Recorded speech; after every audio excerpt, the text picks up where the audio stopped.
when Columbia became the first record company to put out the double-sided disc, in other words, a record that actually had a selection on both sides, it actually featured this promotional record, which sold for 25 cents back in 1908, the same date they came out with the double-sided disc. This says Special Columbia Advertising Record, special price for advertising purposes, 25 cents. And on the other side, Columbia double disc records will play on all standard makes of the disc talking machines. So they came out with this one in 1908, then they came out with another one in 1910, and I'm going to give you those back to back. On this side was the selection Goodnight Little Girl, Goodnight by Henry Burr. And I'm not sure who the announcer is on this side, announcing the first double-sided disc.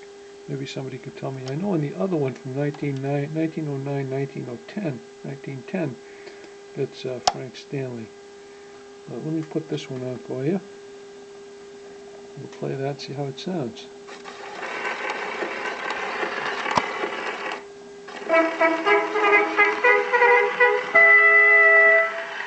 The other side of this sample Columbia record affords the best possible evidence of the quality of Columbia recording. It demonstrates the faithfulness of our reproduction of the singing voice, and it is typical of the quality of every record in the entire Columbia list. The standard price of 10-inch Columbia double disc records is 65 cents.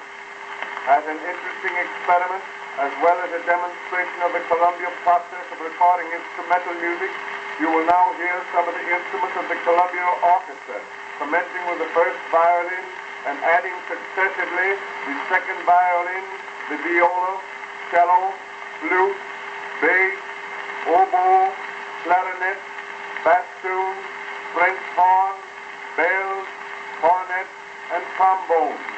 Listen carefully and see if you can detect the exact moment at which each instrument is introduced.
Now, one important point to remember.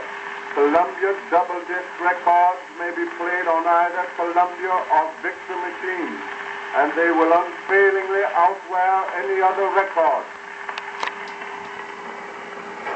Okay, that's the original 1908 version of the Columbia double-sided disc demonstration record.